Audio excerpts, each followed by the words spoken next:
ROS2 actions are used as state machines where an action client sends a goal to an action server, which then returns streams of feedback and a result.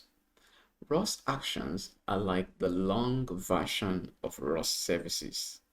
Unlike services, actions can be cancelled while running. While services consist of request and response, actions are divided into three parts: goal, result, and feedback. You will create a custom ROS2 action interface that will be used to move a turtle forward. By now, you should be familiar with making custom ROS2 interfaces. So open a terminal, then go to the workspace, and from there, go to the workspace. From there, you go to the package, which is turtle control. So under the turtle control package, we are going to create an action folder or directory. So you use mkdir to make a directory, and then we're going to call the name of our directory action, just like we did for services, which is SRV, and messages, which is MSG. For action, it's ACTION. Okay, so we're going to create action, and then we go to the action folder or directory this way. Now, in the directory, we're going to create an action file. This action file, we will call it move, because we want to create an action file that we can use to move a robot or the turtle in TurtleSim. So to create a file, you use touch, and then remember the naming convention in ROS interfaces. You start with a capital letter, and if it's more than one word, the next word is going to start with capital letter as well. But in this case, it's just a single word, move, and then we're going to append the suffix, which is the extension of the file we're creating. Since it's an action file, it's going to be move the action. All right. So the action file has been created. The next thing we need to do now is to put things inside the action file. To do that, you go back to the workspace, and then you open VS Code.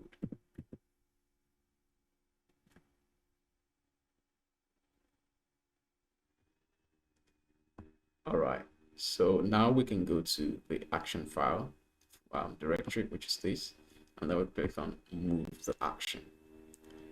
Okay, so this is what we'll be working with now. Remember, actions are divided into three.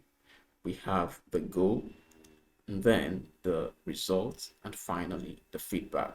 So in this case, we want to create an action file that will be used to move a robot. So the whole idea about this custom action we're creating is that we want to tell TurtleSim to move 5 centimeters. So if we tell TurtleSim move 5 centimeters, TurtleSim should move 5 centimeters. And while TurtleSim is going to the 5 centimeter goal, then we want to be able to get a feedback at every point in time as the turtle moves forward. And then we're going to get a result as well when the action is completed, or when the goal is completed. So to do that, we're going to create 3 variables. The first one is called the goal. So we're going to call this float 64. So this is a 64-bit float data type, and we're going to call it desired distance. So this is the distance or this is the goal or the distance. Okay, let's say we want to achieve a 4 centimeters. So that's our goal. And then the robot or the turtle is starting from 0 centimeters, and then it's going to walk all its way through to 4 centimeters, or move all its way through to 4 centimeters. Now, just like you do in services, you separate the goal, the feedback, the result with 3 hyphens. So just going to use 1, 2, 3, and then I move to the next one. So the next layer is called the result. So I'm going to call the result a string, which is going to be status. So basically, when it's done moving from point 0 to, for example, 4 centimeters, we want a string of message. We want a message to tell us, oh, I'm done, or something like that. Yeah, I'm done. Okay, so because it's going to say like I'm done, then we want it to be a string, even though our goal is is a number, a float. You can see our results rather is a string. So we're going to create a feedback also, so that as the turtle is moving, we keep getting feedback of where the turtle is. And this application is very, very important in robotics, where let's say you have a robot in a restaurant and you want the robot to go, deliver a food. So what you want to do first is the robot should get to the customer and then take order. So when the robot gets to the customer and take orders, then the robot comes back to meet the person who's going to prepare the dish, and then the robot gets the dish and then goes back to the customer, to deliver the food. Now, this is a series of processes, and the way they handle this, or the way this has been handled in robotics, is by using what we call state machines. So with action in ROS, the action is like a state machine, whereby you can give a goal to the robot and say, okay, I know I'm going to meet a customer who is at a position like this. So you want to be able to keep track of what the robot is doing. And you want to know when the robot stops. You also want to know if the robot is able to achieve the task. So you can always see the feedback from the robot. Okay, and the robot is going to tell you if it's able to achieve the task. And it could be possible that something is delaying the robot. What if there are a bunch of people at the front and the robot couldn't navigate its way through? You will always get feedback, and then it's always going to show you what's going on. So that's where state machines or actions comes in. So we're going to create a feedback this time. It's also going to be a string. So feedback. Right, so this is our action. Then we need to prepare this action for ROS. So to do that, we go to the CMake list, and then we start adding some stops. Okay, so the first thing we want to do here inside the CMake list is to add the required for action. So the required package for action is called RCL-CPP underscore action. That is what is required. And then we move on to add the custom action we just created inside the ROS interface definition language. Okay, so action, and then we call it move thought action, because that's the name of our file, thought action. Okay, yeah, that is good. Now we need to do something else inside the package.xml. So inside the package.xml, we need to add a dependency or a depend.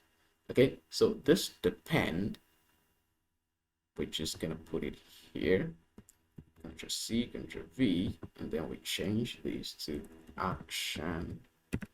The depend is action underscore MSGX. Now, these are not things that I am trying to make up. So we are not trying to make this up. These are, custom things in ROS that you just have to do.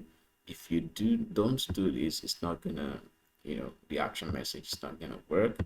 And the same thing goes for the RCL-CPP action. So it's not like the example interfaces where we are the one who created this, but for this one, it's just like that from ROS, and you just have to use I. Okay, so now that everything is done, what you want to do now is to go to your workspace and build your project. Okay, as usual, Qualcomm will tell you if anything is wrong. So relax. But then we shouldn't be expecting something wrong. Let's be positive.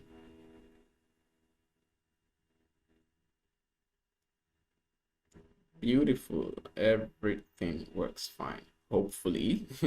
So now it's time to test if ROS actually, you know, is able to recognize our custom action. So to do that, you have to source first.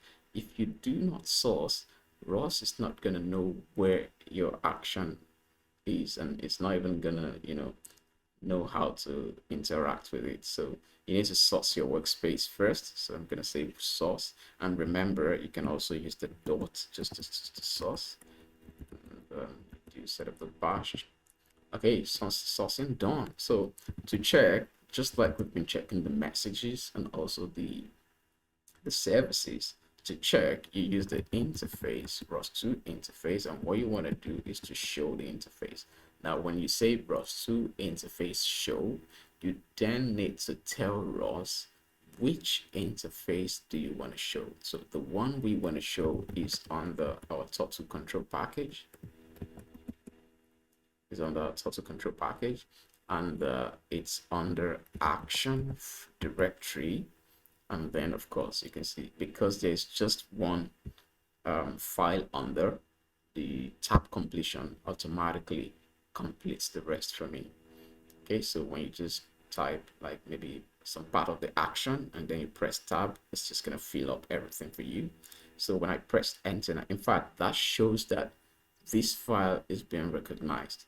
So when I press enter, it's gonna show me the three variables that I just created. The first one is the goal. So we want to go to a desired position, okay, or distance. So that's the goal. Then the status is the result that is going to tell us when it's done. It's going to tell us it's done. While this feedback is the one that tells us, at every point in time where the total is, always giving us the feedback of the position or distance, if you like to call it that way. All right, so that's it. In the next lesson, we'll see how to write a server, an action server, to use this custom action interface.